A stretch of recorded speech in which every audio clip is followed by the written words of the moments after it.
नमस्कार विद्यार्थी मित्रांनो, मी विनोद नाईक. आपण पाहत आहोत इयत्ता 10वीचा विज्ञान विभाग पहिला याच्यामधील 8वा लेसन धातू विज्ञान. याच्यापूर्वी आपण 5 सेशन विद्यार्थी मित्रांनो पाहिले. त्यामध्ये आपण धातूंच्या भौतिक किंवा रासायनिक गुणधर्माविषयी बघितलं. त्याचप्रमाणे त्यांच्या विविध गोष्टींबरोबर म्हणजे ऍसिड किंवा पाण्याबरोबरच्या अभिक्रिया पाहिल्या. आता आपण धातू विज्ञान म्हणजे काय, म्हणजे जे ह्या लेसनचं नाव आहे त्याविषयीच आपण पाहत आहोत. त्याच्यामध्ये आपण मृदा अशुद्धी किंवा ओर्स म्हणजे काय, धातुक म्हणजे काय आणि त्या सेपरेट कशा केल्या जातात त्याच्यासाठी सहती करण्याच्या काही पद्धती मागच्या सेशन मध्ये पाहिल्या. जसं की आपण फेनधरण पद्धती पाहिली. त्याच्यानंतर आपण पाहिले की कशा प्रकारे चुंबकीय गुणधर्माचा वापर करून चुंबकीय गुणधर्म असलेली धातू कशी सेपरेट केली जातात किंवा विल्फली टेबल पद्धत आपण पाहिली. आणि अशा विविध पद्धती पाहिल्यानंतर आता आपण ॲल्युमिनियम या धातूचं निष्कर्षण कसं केलं जातं, कशा प्रकारे आपल्याला हवा असलेला ॲल्युमिनियम जो आपण विंडो पेन मध्ये वगैरे ॲल्युमिनियमचा पत्रा बघतो तो कशा प्रकारे फॅक्टरीमध्ये तयार केला जातो याच्याविषयी म्हणजे कमर्शियल प्रोसेस कशी केली जाते हे आपण इथे पाहणार आहोत. चला तर मग पाहूया धातू विज्ञानमध्ये ॲल्युमिनियमचे निष्कर्षण. जेव्हा धातूंचे निष्कर्षण, अभिक्रियाशील धातूंचे निष्कर्षण आपण अभिक्रियाशीलता श्रेणी याच्या आधी पाहिलेली आहे. तर अभिक्रियाशीलता श्रेणीच्या सर्वात वर असलेले धातू खूप अभिक्रियाशील असतात. त्याच्यामध्ये कोण कोण येतं तर सोडियम, पोटॅशियम, लिथियम हे अतिशय क्रियाशील असतात. हवेतील ऑक्सिजनशी त्यांचा लगेच संपर्क येतो. श्रेणीच्या खाली खाली जावे तशी अभिक्रियाशीलता कमी कमी होत जाते. आपण बघितलं शेवटला गोल्ड होता. गोल्ड हा कमी क्रियाशील म्हणजे त्याच्यात क्रियाशीलताच नसते आणि म्हणून आपण त्याचे ऑर्नामेंट्स वापरतो. आपल्याला माहितच आहे. जास्त अभिक्रियाशील धातू बाह्यतम कवचातील इलेक्ट्रॉन गमावून धन आयन तयार करतात. आता बघा आपण सोडियम एक इलेक्ट्रॉन गमावतो, क्लोरीनला देतो, NaCl तयार करतो. तसंच आपण आता इथे ॲल्युमिनियम विषयी पाहणार आहोत. ॲल्युमिनियमच्या आउटरमोस्ट शेल मध्ये 3 इलेक्ट्रॉन्स असतात. याचं कारण याचं इलेक्ट्रॉनिक कॉन्फिगरेशन 283 म्हणजे त्याचा अणुअंक 13 आहे. तर 3 इलेक्ट्रॉन गमावून हा इलेक्ट्रो पॉझिटिव्ह होतो. अति अभिक्रियाशील धातू कक्ष तापमानाला ऑक्सिजन बरोबर अभिक्रिया होऊन जाळतात. म्हणजे याचा अर्थ काय होतं, अभिक्रियाशील धातू जे आहेत ते कक्ष तापमान म्हणजे आता जे रूम टेम्परेचर आहे ना त्याला कक्ष तापमान म्हटलं जातं.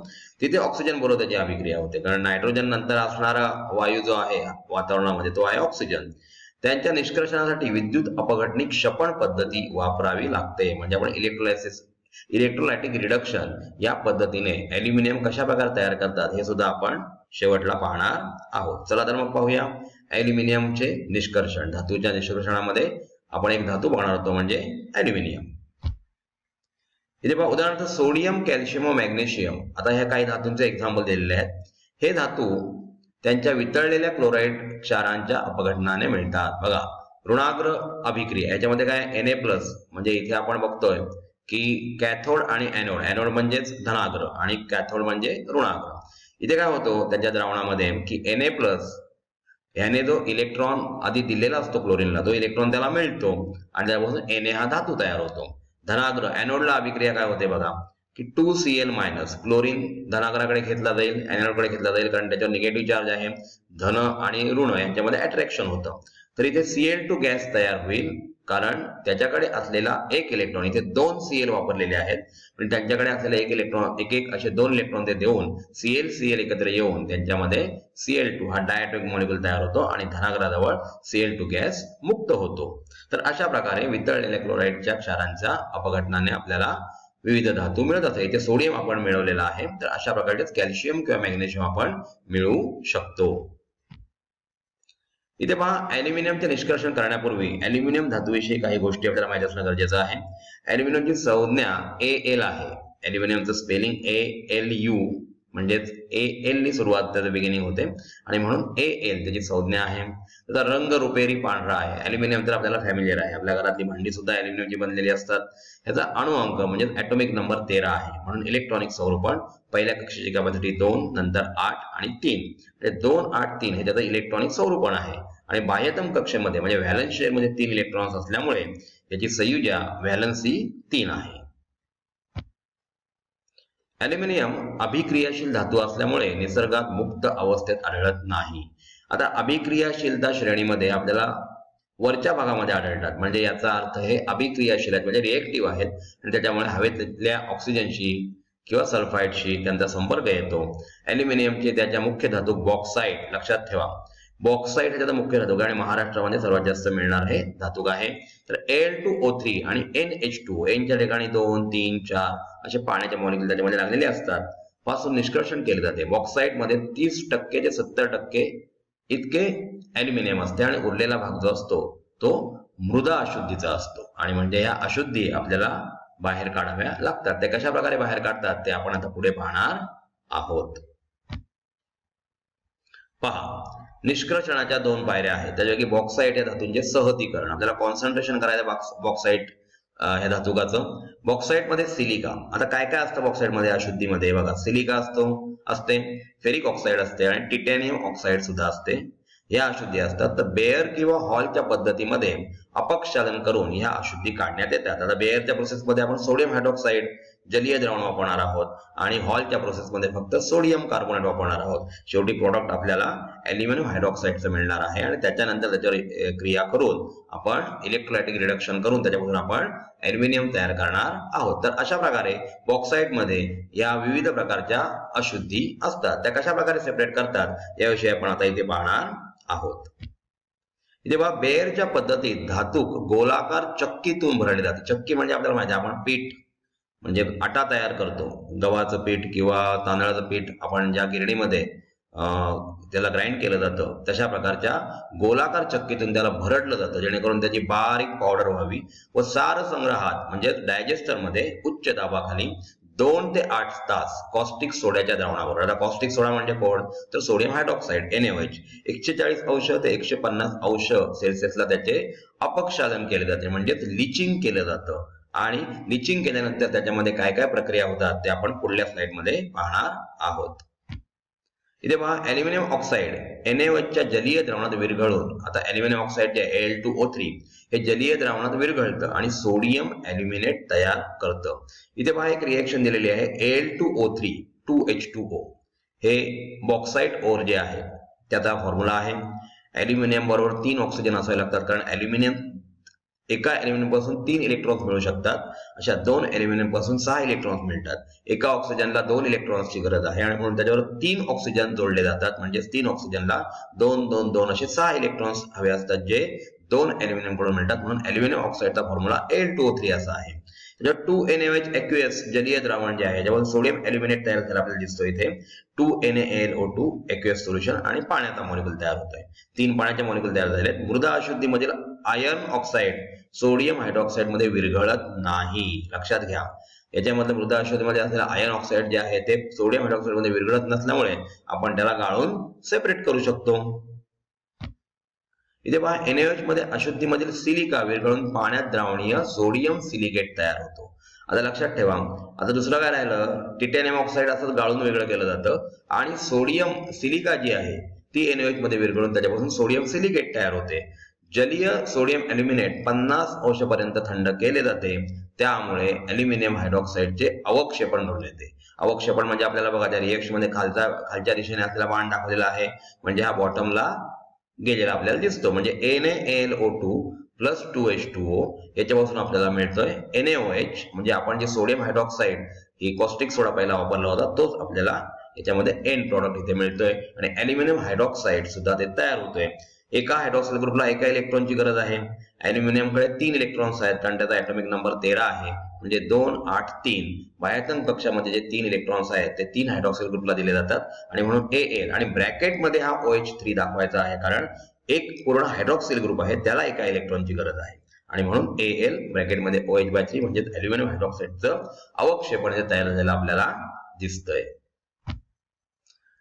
आता दुसरी पद्धत बघूया. आपण आधी जी पद्धत बघितली त्याच्यामध्ये सोडियम हायड्रॉक्साईड वापरलं होतं ती बेअरची पद्धत आहे. आपल्याला एक्झाम मध्ये कोणती पद्धत विचारली जाऊ शकते की बेअरच्या पद्धतीने कशा प्रकारे ॲल्युमिनियमचं निष्कर्षण केलं जातं किंवा हॉलच्या पद्धतीने कशा प्रकारे केलं जातं. आता आपण हॉलची पद्धत बघतोय की हॉलच्या प्रक्रियेमध्ये सोडियम हायड्रॉक्साईड ऐवजी सोडियम कार्बोनेट वापरले जाते Na2CO3. बाकी शेवटला जो प्रोडक्ट आहे तो ॲल्युमिनियम हायड्रॉक्साईड मिळताना आपल्याला दिसतोय. इथे बघा Al2O3 2H2O हा बॉक्साईटचा फॉर्म्युला आहे. याच्यामध्ये Na2CO3 सोडियम कार्बोनेट इथे वापरलेला आहे aqueous जलीय द्रावण त्यामुळे सोडियम ॲल्युमिनेटच परत एकदा मिळाले आहे ॲक्युएस, आणि CO2 गॅस मात्र इथे मुक्त झालेला आहे कार्बन डायऑक्साईड, म्हणून तो वरच्या दिशेने गेलेल्या बाणाने दाखवलेला आहे.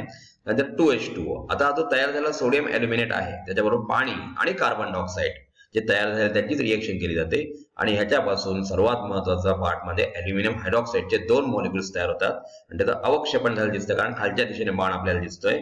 अवक्षेपण म्हणजे हा तळाला जाऊन जमा होतो, आणि परत एकदा त्यातून Na2CO3 म्हणजे सोडियम कार्बोनेट मिळालेला आपल्याला दिसत आहे. म्हणजे सोडियम कार्बोनेट जो वापरला तोच आपण परत एंड प्रोडक्ट्स म्हणून मिळवतो, आणि ॲल्युमिनियम हायड्रॉक्साईड सुद्धा मिळवतो. ही रिएक्शन बॅलन्स आहे की नाही ते आपल्याला बघायचं आहे. बघा दोन्हीकडे 2 सोडियम, दुसऱ्या रिएक्शन मध्ये बघा 2 सोडियम, 2 ॲल्युमिनियम आणि 4 ऑक्सिजन इथे आहेत. त्याच्यावर 3H2O मध्ये 6 हायड्रोजन आणि 3 ऑक्सिजन, कार्बन डायऑक्साईड मध्ये 1 कार्बन आणि 2 ऑक्सिजन. म्हणजे इथे ऑक्सिजनची संख्या किती झाली विद्यार्थी मित्रांनो? 2 4 पहिले, नंतर 7 आणि 2 9, आणि प्रोडक्ट मध्ये बघा 2LOH/3 म्हणजे 2 बेत्रिक 6 O ॲल्युमिनियम हायड्रॉक्साईड मध्ये आहेत ऑक्सिजन, आणि 3 ऑक्सिजन तुम्हाला खाली दिसतात, म्हणजे 9 ऑक्सिजन बॅलन्स झाले. सोडियम सुद्धा बघा 2 आहेत, प्रोडक्ट मध्ये सुद्धा 2 सोडियम आपल्याला दिसत आहेत. ॲल्युमिनियम 2 आहेत, हे प्रोडक्ट मध्ये सुद्धा 2 ने मल्टिप्लाय केल्यामुळे 2Al झालेले आहेत. आणि त्याच्यानंतर आपण काय बघितलं तर H2 बघा 3 6 H2, आणि इथे सुद्धा आपल्याला 3 ब्रॅकेटच्या बाहेर अंक आणि 2 सुरुवातीला, म्हणजे 3 6 हायड्रोजन आपल्याला मिळत आहेत. म्हणजे ही रिएक्शन बॅलन्स आहे. ॲल्युमिनियमचे विद्युत अपघटनिक क्षपण. आता इलेक्ट्रोलायटिक रिडक्शन कशा प्रकारे केलं जातं ते आपण इथे पाहणार आहोत. या पद्धतीमध्ये ॲल्युमिनियमच्या वितळलेल्या मिश्रणाचे विद्युत अपघटन केले जाते. मुक्त झालेल्या ऑक्सिजन वायूची कार्बन ऋणाग्राशी अभिक्रिया झाल्यावर कार्बन डायऑक्साईड वायू तयार होतो. ॲल्युमिनियमचे विद्युत अपघटन होताना धनाग्राचे ऑक्सिडीकरण होत असल्याने वेळोवेळी ते बदलण्यात येतात. विद्यार्थी मित्रांनो लक्षात घ्या, आपण जेव्हा याचं अपघटन करू त्यावेळेची टाकी आपल्याला दिसत आहे, ती आपल्याला पुढल्या स्लाइडमध्ये दिसेल. तर ह्याच्यामध्ये ॲल्युमिनियम जर त्याच्यावर पॉझिटिव्ह चार्ज आहे म्हणून तो कोणाकडे घेतला जाईल तर कॅथोडकडे घेतला जाईल, म्हणजे ऋणाग्राकडे घेतला जाईल. आणि खाली जड असल्यामुळे तो खालच्या बाजूने त्याला बाहेर काढण्यात येतो, आणि वर जे आपण इलेक्ट्रोड्स ठेवलेले आहेत, ग्रॅफाइटचे इलेक्ट्रोड ठेवलेले आहेत, ते एनोड म्हणून ऍक्ट होतात, जिथे ॲल्युमिनियम ऑक्साईड मधला ऑक्सिजन जाऊन त्या कार्बनच्या म्हणजे ग्रॅफाइटच्या रॉडवर जमा होतो. आणि ग्रॅफाइट हे कार्बनचा अपरूप आहे, आणि कार्बन डायऑक्साईड तयार झाल्यामुळे आपल्याला ते कार्बन डायऑक्साईड जमा झालेलं वेळोवेळी साफ करावं लागतं, किंवा तेच इलेक्ट्रोड आपल्याला वेळोवेळी बदलावे लागतात, कारण त्या धनाग्राचे तिथे ऑक्सिडीकरण झालेलं आहे. इथे पहा विद्यार्थी मित्रांनो, ती प्रोसेस कशी होते ती आपल्याला दिसते बघा. धनाग्र म्हणजे ग्रॅफाइट रॉड आपल्याला 3 दिसतात येलो कलरचे, आणि त्याच्यानंतर जी टाकी आहे त्या टाकीमध्ये आतल्या बाजूने लाइनिंग केलेली आहे ती म्हणजे आहे कॅथोड. कॅथोड म्हणजेच ऋणाग्र आपल्याला तिथे दिसतं, आणि ऋणाग्राकडे कोण घेतला जाईल ॲल्युमिनियम ऑक्साईड मधला तर ॲल्युमिनियम घेतला जाईल. याचं कारण त्याच्याकडे धनप्रभार आहे, तो ऋण इलेक्ट्रोडकडे घेतला जातो, आणि तो वितळलेल्या ॲल्युमिनियम बाहेर निघण्यासाठी तिथे मार्ग ठेवलेला आहे. याच्यामध्ये ॲल्युमिना आणि क्रायोलाइट यांचं त्याचप्रमाणे फ्लुरस्पारचं मिश्रण सुद्धा टाकलं जातं, कारण त्यांचा मेल्टिंग पॉइंट 2000 डिग्री सेल्सिअस पर्यंत खाली आणावा लागतो. म्हणजे हे क्रायोलाइट आणि फ्लुरस्पार हे मिश्रण खूप महत्वाचं आहे, की याचं टेम्परेचर खूप जास्त आहे, ते कमी करण्यासाठी अशा प्रकारचे मिश्रण त्याच्यामध्ये वापरलं जातं. मध्यम अभिक्रियाशील धातूंचे निष्कर्षण बघा. अभिक्रियाशीलता श्रेणीच्या मध्यभागी असलेले धातू जसे लोखंड, जस्त, शिसे, तांबे हे मध्यम क्रियाशील असतात. आपण त्या अभिक्रियाशीलता श्रेणी आधीच्या स्लाइड मध्ये बघितलेली, आधीच्या सेशन मध्ये पाहिलेलं आहे. धातूंच्या सल्फाइड किंवा कार्बोनेट पेक्षा त्यांच्या ऑक्साईड पासून धातू मिळवणे सोपे असते. म्हणजे धातू फक्त ऑक्साईड ओर मध्ये मिळतात असं नाही, तर सल्फाइड किंवा कार्बोनेट ओर मध्ये मिळतात. आता सल्फाइड ओर मध्ये धातू सल्फाइड ओर मध्ये जर मिळालं तर काय करायचं, तर सल्फाइड धातुके अतिरिक्त हवेमध्ये तीव्रपणे तापवून, म्हणजे जास्त प्रमाणात त्याच्यात हवा सोडली जाते, त्याचे ऑक्साईड मध्ये पहिलं रूपांतर केलं जातं, आणि ह्या प्रक्रियेला रोस्टिंग किंवा भाजणे असं म्हटलं जातं.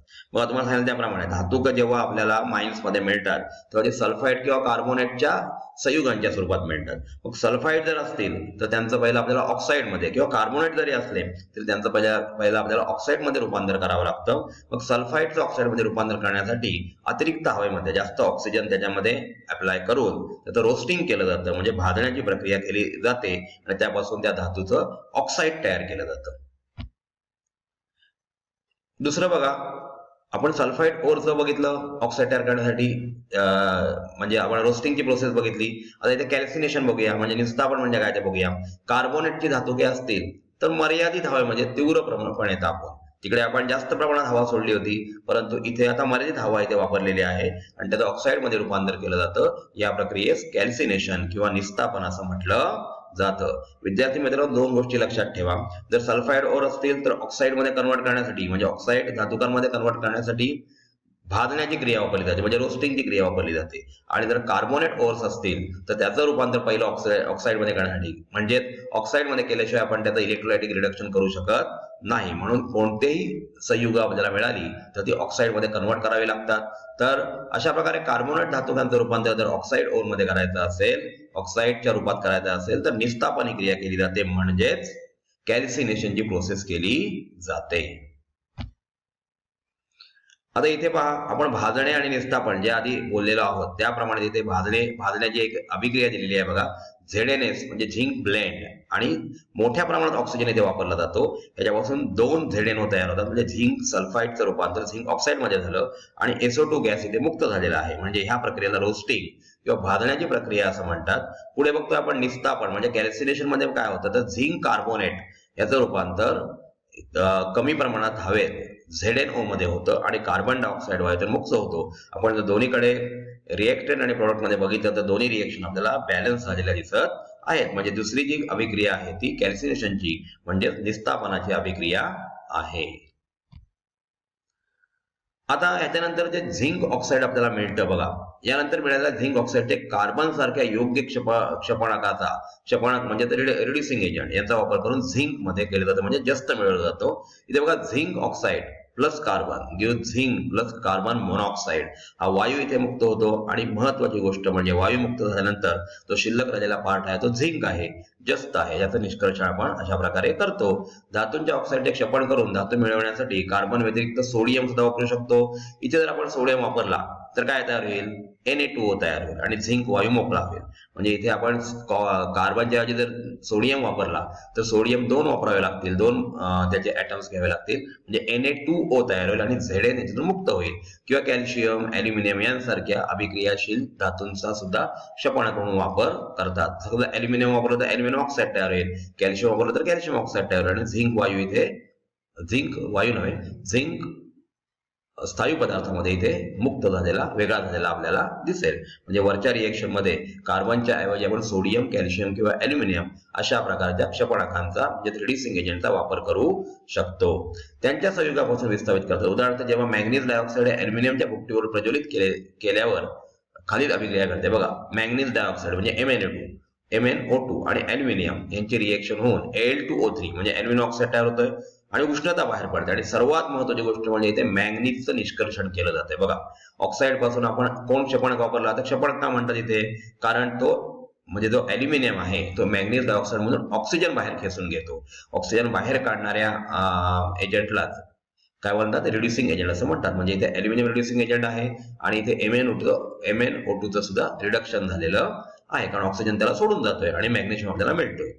वरील अभिक्रियेत ज्यांचे ऑक्सिडीकरण क्षपण झाले आहेत त्याचे पदार्थ आपण ओळखलेले आहेत ऑलरेडी. आता खाली बघा आपण Fe2O3 आणि Al यांची रिएक्शन केली तर Fe म्हणजे आयन आपल्याला लोखंड वेगळं झालेलं दिसते आणि Al2O3 आणि उष्णता तयार होते. याच्यामध्ये आता क्षपणक कोण तर क्षपणक ऍल्युमिनियम आहे जो ऑक्सिजन काढून घेतो. आता ह्याच्यामध्ये ऑक्सिजन गेल्यामुळे त्याचं रिडक्शन झालं कोणाचं फेरस ऑक्साईडचं, त्यातून फेरस मिळाला आणि ऑक्सिडेशन कोणाचं झालं तर ऍल्युमिनियमचं ऑक्सिडेशन झालं. म्हणजे त्याला रिड्युसिंग एजंट म्हटलं जातं ज्याचं ऑक्सिडेशन झालेलं आहे. म्हणजे ही रेडॉक्स रिएक्शन म्हणून सुद्धा आपण वापरू शकतो ज्याच्यामध्ये रिडक्शन आणि ऑक्सिडेशन एकाच अभिक्रियेत झालेलं आपल्याला दिसतंय आणि ह्या रिएक्शन मध्ये उष्णता बाहेर पडते.